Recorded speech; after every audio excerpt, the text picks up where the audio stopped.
Exams daily YouTube சேனலுக்கு அனைவரையும் வரவேற்கிறோம்.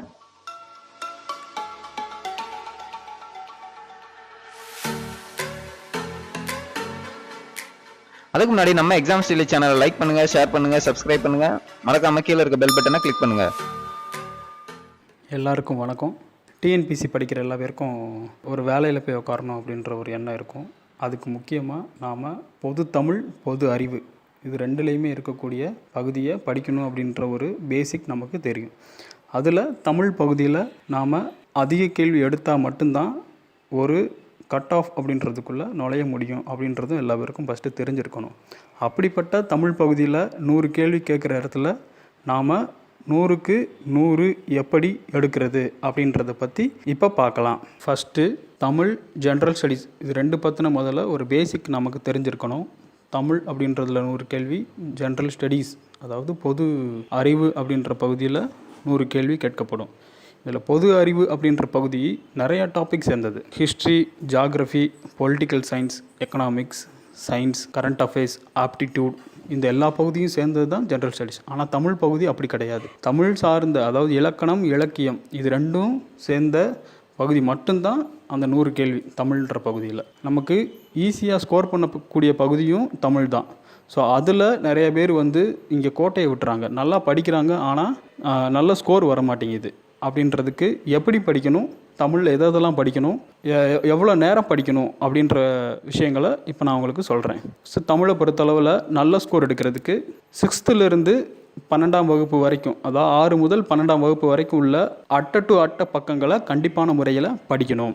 அட்டை டு அட்டை அப்படின்னா ஒரு புத்தகத்தில் செய்யுள் இருக்கலாம், உரைநடை இருக்கலாம், துணைப்பாடம் இருக்கலாம், சிறுகதைகள் இருக்கலாம், இலக்கணம் இருக்கலாம். இது எல்லாமே ஒரு வரிகள் கூட விடாமல் படிக்கணும். சில பேர் என்ன பண்ணுவாங்க அப்படின்னா முக்கியமான அண்டர்லைன் பண்ணக்கூடிய சில விஷயங்களை மட்டும் படிச்சுட்டு பரீட்சைக்கு போவாங்க. அப்படி படிக்கிறதுனால நல்ல ஸ்கோர் எடுக்க முடியாது தமிழ் பகுதியில்.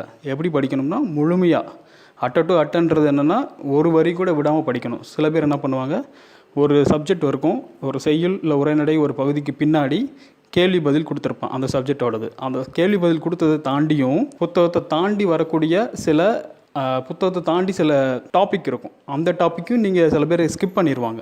அப்படியும் பண்ணக்கூடாது, எல்லாத்தையுமே படிக்கணும். மொழிபெயர்ச்சி திறன் சொல்லக்கூடிய புத்தகத்துக்கு அந்த சப்ஜெக்ட்டுக்கு பின்னாடி இருக்கக்கூடிய பகுதியையும் படிக்கணும். புத்தகத்தை அந்த சப்ஜெக்ட்டுக்கு கவர் இல்லாத சில விஷயங்கள், பொது அறிவு விஷயங்கள் சில விஷயங்களும் கொடுத்துருப்பாங்க, அதையும் படிக்கணும்.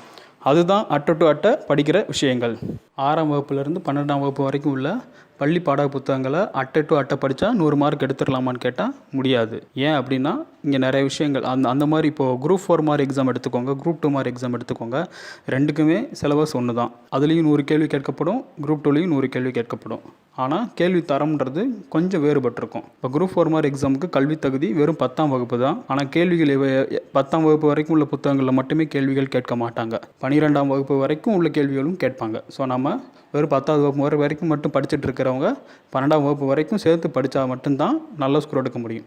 சரி, ஸ்கூல் புக்கை படிக்கிறதுனால எத்தனை கேள்வி அங்கே இடம்பெற்றிருக்கும் அப்படின்ற விஷயங்களை நம்ம பார்க்கணும். மேக்ஸிமம் 85%, அதாவது 100 கேள்விக்கு 85 கேள்விகள் கண்டிப்பான முறையில் புத்தகங்கள் இருந்தால் வரும். அது குரூப் 4ஆகவும் இருக்கட்டும், குரூப் 2ஆகவும் இருக்கட்டும், அதில் மாற்று கருத்தே கிடையாது. மீதி உள்ள அந்த 15லேருந்து 20 கேள்விகள் மட்டும்தான் சில எக்ஸாமில் 99% கேள்விகளும் புத்தகங்கள்லேருந்தே கேட்டிருப்பாங்க. நாம் அப்படி புத்தகங்கள்லேருந்து மட்டுமே கேட்டிருப்பாங்கன்றதை நம்ம உறுதிப்படுத்திட முடியாது. அது நமக்கு வந்துச்சுன்னா நமக்கு அட்வான்டேஜ் தான். ஆனால் எல்லா நேரங்களையும் புத்தகங்கள்லேருந்து முழு கேள்விகளும் கேட்கப்பட மாட்டாது. ஸோ மேக்ஸிமம் 85 கேள்விகள் புத்தகத்திலேருந்து கேட்பான். மீதி உள்ள 15 கேள்விகளுக்கு நம்ம புத்தகத்தை தாண்டி சில விஷயங்களை படித்தாகணும். அப்படி எந்தெந்த மாதிரி படிக்கலாம் அப்படின்னா சில டாபிக் இருக்கும். எந்த மாதிரி டாபிக்னா நூல் சம்மந்தப்பட்ட ஒரு விஷயத்தையும் நூல் ஆசிரியர் சம்மந்தப்பட்ட சில விஷயங்கள் இருக்கும். அதுக்கு நாம் புத்தகத்தை தாண்டி தான் சில விஷயங்கள் படிக்கணும். நூல் அப்படின்றது என்னென்னா அகநானூறு எடுத்துக்கோங்க, அது ஒரு நூல். புறநானூறு எடுத்துக்கோங்க, அது ஒரு நூல். திருக்குறள் எடுத்துக்கோங்க, அது ஒரு நூல். ஸோ இந்த மாதிரி ஒரு நாடகங்கள், சில ஆசிரியர்கள் நாடகங்கள் எழுதியிருப்பாங்க, சிறுகதைகள் எழுதியிருப்பாங்க. இது எல்லாமே நூல் தான். இந்த நூல் எல்லாமே புத்தகங்களை கவர் பண்ணியிருக்க மாட்டாங்க. ஆனால் சிலபஸில் இது சம்மந்தப்பட்ட டாபிக் இருக்கும். அப்படின்றப்ப என்ன பண்ணணும், அந்த நூல் சம்மந்தப்பட்ட விஷயங்கள் என்னென்ன அப்படின்றதையும் நம்ம புத்தகங்களில் தாண்டி இருக்கக்கூடிய சில நூல் சம்மந்தப்பட்ட விஷயங்களையும் அந்த நூலை எழுதின நூலாசிரியர் அவரோட குறிப்புகள் அதையும் சேர்த்து படிக்கணும். நூலாசிரியர் பற்றின விஷயங்கள் எப்படி படிக்கிறது அப்படின்னா, இப்போ அவர் எந்த வருஷம் பிறந்தார், அவர் எந்த ஊரில் பிறந்தார், அவங்க அப்பா அம்மா யார், அவங்க மனைவி யார், அவரோட புனைப்பெயர்கள் என்ன, சிறப்பு பெயர்கள் என்ன, இந்த மாதிரி சில விஷயங்கள்ன்றதான் ஒரு ஆசிரியர், நூலாசிரியர் சம்மந்தப்பட்ட கேள்விகள் இருக்கும். நூல் சம்மந்தப்பட்ட கேள்விகள் என்னென்னா, அந்த நூலுக்கு வேறு பேர் ஏதாவது இருக்கா, அந்த நூல் வந்து யாரால் எழுதப்பட்டிருக்கு, ஸோ அந்த நூல் எத்தனை தொகுப்புகள் இருக்குது, அந்த நூல் எந்த காலத்தில் ஏதாவது அவார்டு வாங்கியிருக்கா, இல்லை வேறு ஏதாவது விருதுகள் வாங்கியிருக்கா, அந்த மாதிரி கேள்விகள் சம்மந்தம் நூல் சம்மந்தப்பட்ட கேள்விகள். நூல்ன்றது சொல்லிட்டேன், சிறுகதை, உரைநடை, இந்த மாதிரி நிறையா கவிதைகள், இது எல்லாமே வந்து நூல் தான். இந்த விஷயங்களையும் நாம் புத்தகத்தை மட்டும் படிக்காமல் புத்தகத்தை தாண்டி சிலபஸில் இருக்கக்கூடிய விஷயங்களை நம்ம தேடி படிக்கணும். அதுக்கு சில புத்தகங்களையோ நெட்லேயோ நீங்கள் தேடி கண்டுபிடிச்சி நீங்கள் நோட்ஸ் எழுதி படிச்சுக்கிட்டிங்கன்னா மெஜாரிட்டியான கேள்விகள் புத்தகத்தை தாண்டி வரக்கூடிய சில பகுதிகளில் இந்த 2 டாபிக் வரும். நூலாசிரியர் சம்மந்தப்பட்ட கேள்விகளில் நீங்கள் நல்ல ஸ்கோர் எடுக்க முடியும். இப்போது இனிமேல் எழுதக்கூடிய பரீட்சை கொஞ்சம் கஷ்டமான விஷயம். தமிழ் பொறுத்தளவுலையும் சரி, மற்ற பொது அறிவு சம்மந்தப்பட்ட விஷயங்களையும் சரி. ஏன் கஷ்டமான விஷயம் அப்படின்னா, இன்றைக்கி பழைய சமச்சீர் கல்வி மாற்றப்பட்டு புது சமச்சீர் கல்வி புத்தகம் வந்துருச்சு. ஸோ இப்போ படிக்கிறவங்களுக்கு ஒரு பெரிய குழப்பம் இருக்கும். பழைய புத்தகத்துலேருந்து கேள்விகள் வருமா, புது புத்தகத்துலேருந்து கேள்வி வருமா, இல்லை ரெண்டுலேருந்துமே கேள்விகள் வருமா அப்படின்ற ஒரு விஷயங்கள் இருக்கும். இப்போ நான் அனலைஸ் பண்ணுறத விஷயத்தை வச்சு நான் உங்களுக்கு சொல்கிறேன். கண்டிப்பான முறையில் இதிலிருந்து தான் வரும். இதை கொஞ்சம் நோட் பண்ணிக்கோங்க நல்லா. லாஸ்ட் குரூப் 2 நடந்துகிட்ருக்கிறப்போ 3 புக்கு மாற்றினாங்க. ஒன்று 6th book, 9th book, +1 book. இந்த 3 புக்கில் இருந்துமே அந்த குரூப் 2லேருந்து கேள்விகள் வந்திருந்தது. எப்படி வந்திருந்ததுன்னா, +1 புக்கு வந்து முழுசாகவே விட்டுட்டாங்க. ஆரம்பத்திலே முழுசாகவே விட்டுட்டாங்க. அதனால் அந்த முழு புத்தகத்திலிருந்து கேள்விகள் வந்திருந்தது. ஆனால் 6th 9th வந்து டேர்ம் வைஸில் தான் விட்டுருந்தனால அப்போது எக்ஸாம் நடந்திருந்த டைம் ஃபஸ்ட் டேர்ம் மட்டும்தான் முடிஞ்சிருந்தது. அந்த ஃபஸ்ட் டேர்மில் இருந்து மட்டும்தான் கேள்விகள் கேட்கப்பட்டிருந்தது.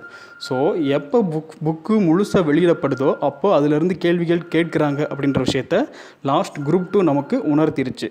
ஸோ அதனால் முழு புத்தகமும் இன்றைக்கி சுச்சுவேஷனில் 6th 9th +1 முழுசாகவே வந்துருச்சு. ஸோ கண்டிப்பான முறையில் புது புக்கில் இருந்து கண்டிப்பாக கேள்விகள் வந்தே ஆகணும். நீங்கள் 6th 12th வரைக்கும் வேர்ட் பை வேர்ட் கண்டிப்பான முறையில் படித்தே ஆகணும்.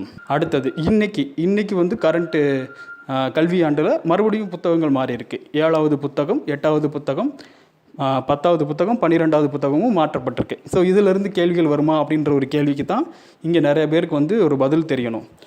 கண்டிப்பான முறையில் கேள்விகள் வரும். அது ஃபஸ்ட் டேர்ம் பகுதியிலிருந்து மட்டுமே வரலாம், இல்லை முழு பகுதியும் வரலாம். ஏன் இதை ஃபஸ்ட் டேர்மோ முழு டேர்மோ சொல்கிறோன்னா, புத்தகம் 4 புத்தகமே மார்க்கெட்டில் வெளிவந்துருச்சு. மார்க்கெட்டில் வெளிவந்திருந்தால் எல்லார் கையிலையும் இந்த புத்தகம் வந்துருச்சு. ஸோ அதனால் கண்டிப்பான முறையில் புது புத்தகத்திலேருந்து கேள்விகள் வரும். ப்ளஸ் இந்த 4 சப்ஜெக்ட், அதாவது 7வது, 8வது, 10வது, 12வது, இந்த 4 புத்தகத்தை மட்டும் நீங்கள் பழைய புத்தகமும் படித்தாகணும், புது புத்தகமும் படித்தாகணும். 6th 9th +1 இது வந்து புது புத்தகம் மட்டும் நீங்கள் படித்தாலே போதுமானது. நீங்கள் இந்த பகுதியில் வந்து பழைய புத்தகம் படிக்கிறதுக்கு தேவை இல்லை.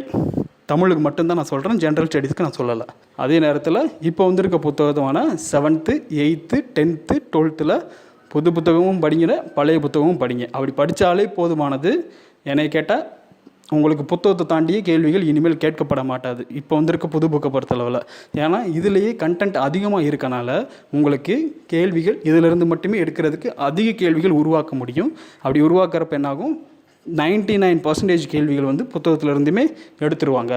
இப்போ எடுத்துக்கோங்க, நேற்று முந்தா நாளும் நடந்த பரீட்சையில் வந்து டெட் நடந்தது, ஆசிரியர் தகுதி தேர்வு பரீட்சை நடந்தது. அந்த பரீட்சையிலையுமே வந்து என்ன நடந்திருக்கு அப்படின்னா, புது புத்தகத்திலேருந்து கேள்விகள் கேட்க ஆரம்பிச்சிட்டாங்க.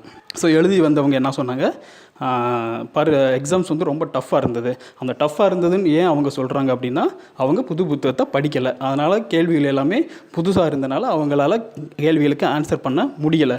அப்படி முடியாதனால என்னாச்சு, அவங்க இந்த எக்ஸாம்ஸில் கோட்டை விட்டாங்க. நீங்கள் இன்றைக்கிலேருந்து புது புத்தகத்தையும் படிக்க ஆரம்பிச்சிட்டிங்க அப்படின்னா, உங்கள் குரூப் 4 வர எக்ஸாம் செப்டம்பர் எக்ஸாம் வரப்போகுது. அடுத்து குரூப் 2 வந்து அக்டோபரில் மோஸ்ட்லி வந்துடும். ஜூலையில் நோட்டிஃபிகேஷன் விட்டுருவாங்க அடுத்த மாதம். அக்டோபரில் எக்ஸாம்ஸ் வந்துடும் அப்படின்னா நமக்கு போதுமான டைம் இருக்குது. ஸோ இப்போ இருந்தே நீங்கள் எக்ஸாம்ஸ்க்கு புது புத்தகங்களை படிக்க ஆரம்பிச்சிட்டாலே போதுமானது. உங்கள் கையில் தமிழ் பகுதியில் 90க்கு 98 கேள்வி ஷுவராகவே அடிச்சிட முடியும். புது புத்தகமும் பழைய புத்தகத்தையும் நீங்கள் வெல் ப்ரிப்பேர்டு, எந்த கேள்விக்கு தூக்கத்தில் கேட்டாலும் நீங்கள் பதில் சொல்ல தெரிஞ்சதுங்கன்னா உங்கள் கையில் 100% கேள்வி தமிழ் பகுதியில் உங்களுக்கு ஆன்சர் பண்ண முடியும். மீதி உள்ள 5 கேள்வி தான் கொஞ்சம் எங்கே இருந்தாவது கேட்கறதுக்கு சான்ஸ் இருக்கும். ஆனால் என்னோட கணிப்புப்படி அது கூட கேட்க மாட்டாங்கன்றது எனக்கு தோணுது. ஏன்னா இங்கே வெளியிலேருந்து கேட்கக்கூடிய அவசியம் இல்லாத நிறைய டாபிக்ஸ் புது புத்தகத்தில் இருக்குன்றனால உங்களுக்கு புத்தகத்தை தாண்டி மோஸ்ட்லி போக மாட்டாங்க. ஸோ அதனால் நீங்கள் எல்லாத்தையுமே 6th-லேருந்து 12th வரைக்கும் உள்ள விஷயங்கள் புது புத்தகத்துலேயும் 7th 8th 10th 12th இதில் பழைய புத்தகங்களையும் படிச்சுக்கிட்டீங்க அப்படின்னா வரக்கூடிய குரூப் 4 மற்றும் குரூப் 2 தேர்வுகளில் நீங்கள் 100க்கு 100 மதிப்பெண்கள் எளிமையாக எடுக்க முடியும். அதற்கு நீங்கள் கடினமாக படித்தாலே போதும். அடுத்த விஷயம் வரேன். படிக்கிறது எப்படி படிக்கணும்? பார்க்குறதுக்கு புத்தகத்தை திறந்தோடனே பார்க்குறதுக்கு மலை மாதிரி இருக்கும். இவ்வளோ பக்கங்களை எப்படி படிக்க முடியும்? செய்யலாம் வாயிலேயே நுழைய மாட்டேங்குது, எப்படி படிக்க முடியும் அப்படின்ற ஒரு சில தாழ்வு மனப்பான்மை நிறைய பேருக்கு இருக்கும். நீங்கள் ஒரு நாளைக்கு ஷெட்யூல் போடுங்க. எப்படி படிக்கணும் அப்படின்றதுக்கு ஒரு ஷெட்யூல் போடுங்க. ஒரு 6th புக் எடுத்துக்கிட்டிங்கன்னா மோஸ்ட்லி ஒரு 200 பக்கங்கள் இருக்குதுன்னு வச்சுக்கோங்களேன். ஒரு எக்ஸாம்பிளுக்கு சொல்கிறேன். இந்த 200 பக்கங்களை இன்றைக்கி ஃபஸ்ட் டே 6th புக்கு ஆரம்பிக்கிறீங்க. தமிழ் பகுதி 200 பக்கங்கள் இருக்குது. அப்போ ஒரு நாளைக்கு நீங்கள் குறைந்தது ஒரு 8 மணி நேரம் கண்டிப்பான முறையில் படித்தா மட்டும்தான் இருக்கக்கூடிய குறுகிய காலங்களில் உங்களால் எல்லாத்தையுமே கவர் பண்ண முடியும்.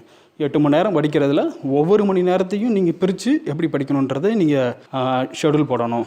ஒவ்வொரு மணி நேரம் அப்படின்றது எத்தனை பக்கம் படிக்கணும்? அப்போது 240 பக்கங்கள் ஏதோ ஒரு புக்கில் இருக்குது அப்படின்னா ஒரு மணி நேரத்துக்கு நீங்கள் 30 பக்கங்கள் கண்டிப்பான முறையில் படிக்கணும். கம்பல்சரி. நீங்கள் உங்களால் படிக்க முடியலை அப்படின்னா அடுத்து வரக்கூடிய 1 மணி நேரத்தை 40 பக்கங்களை படிக்கணும். 40 பக்கங்களில் உங்களால் கண்டிப்பாக 30 பக்கத்தை டார்கெட் வச்சு நீங்கள் படித்தாலே போதுமானது. 8 மணி நேரத்தில் 240 பக்கத்தை ஷியராகவே படிக்கலாம்.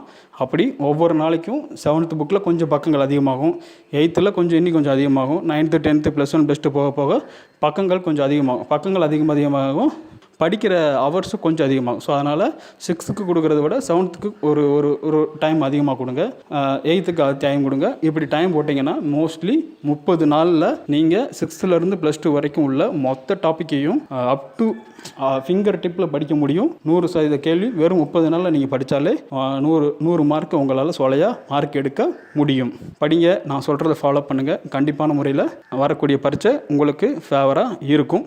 நன்றி.